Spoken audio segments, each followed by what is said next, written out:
Another week goes by and I bring gifts to deliver, like your favorite uncle that your parents don't let you spend too much time around. So gather round, kiddos, for this week was a doozy.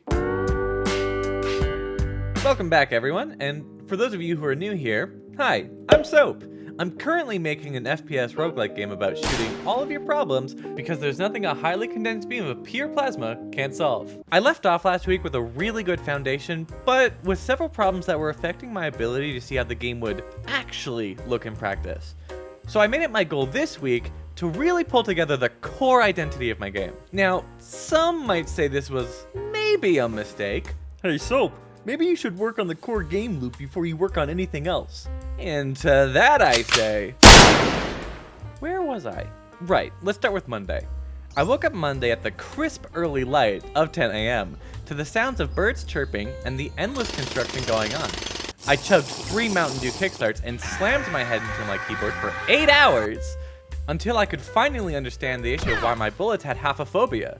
That's the fear of contact. I realized that it was because I learned to program in a dingy back alley with a kid who couldn't figure out the circle doesn't go into the square hole.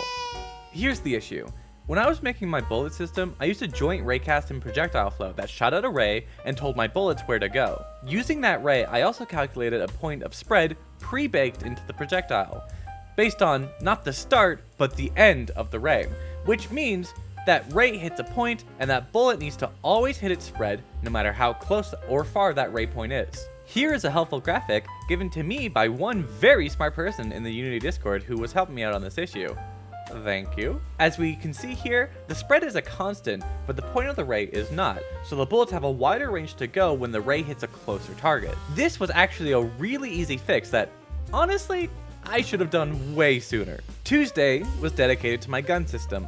More specifically, getting user interactivity into it. I had the core of my gun builder in, but no actual way to swap out the gun pieces.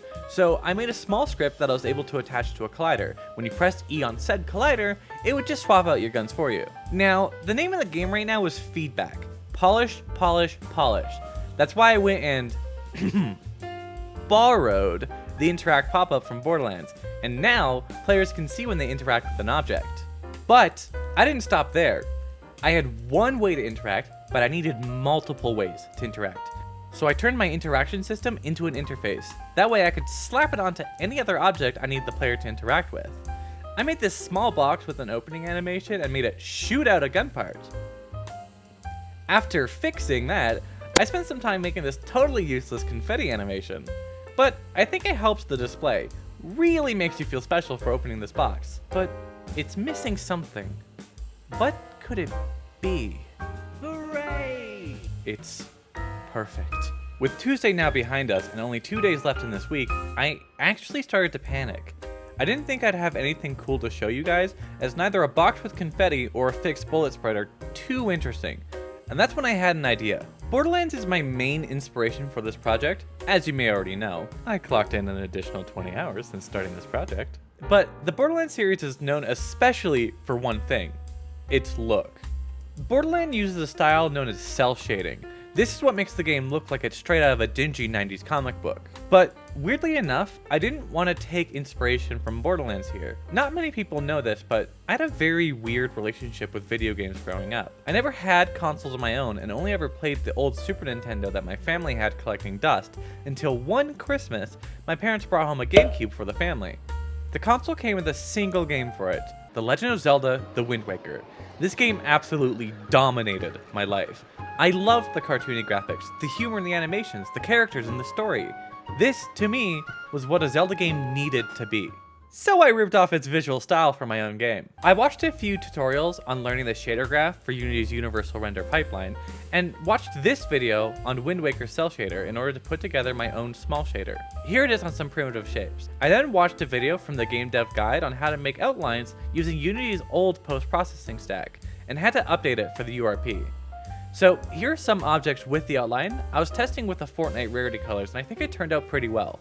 This is where things get exciting. I smoothed out the models I got from the Cinti assets and applied the Toon shader to them, making them look flat. We can immediately see the difference between these two models and how one of them looks straight out of a cartoon despite them both being low poly. But I didn't stop there. I then proceeded to take the toon model and apply a light black outline to it. At this point, I've already stepped so far away from the usual look of a low poly Cinti asset pack, and I really feel like I landed on a style of my own. So I threw together this environment test room filled with various different assets and these soldiers who look like they're doing a little routine dance number. Now that I felt like my game had direction and proper foundation, I thought it was time to get back to the actual work on gameplay stuff. There was one thing that was starting to bother me. I was still using just cubes for my gun models. I thought it was time to actually get the modular guns into the game. There's just one issue though. I don't know how to 3D model. On Thursday, I learned how to 3D model. I spent the entire morning following the rite of passage of any aspiring 3D modeler, and I made this donut. Thank you, Blender Guru. Your work will be forever appreciated. After throwing this together, I felt a little bit more confident in making a model of my own. So I blocked out this illustration for the different modular gun parts and hopped into Blender to make a gun of my own. It took a bit, but I was able to end up with this really basic pistol with room for it to grow and parts to be swapped out. But that's when I ran out of time for the day. Really happy with my work, I went to bed with a completely satisfied mind knowing that I'd have a ton to show off for this video. And with that, we've reached the end. I want to say thank you so much for stopping by and checking out the work I've done. Next week will be entirely dedicated to combat and getting the game playable. So if you're interested in that, then be sure to subscribe so you can be here for when the next video drops. I'll also be looking for some playtesters at some point. If you guys are interested in playtesting early, let me know if I should make a Discord. I'm always afraid of setting up a large community because I have no idea how to manage it. But if you think I should, just go ahead and say so in the comments. That's all for me. Bye bye now.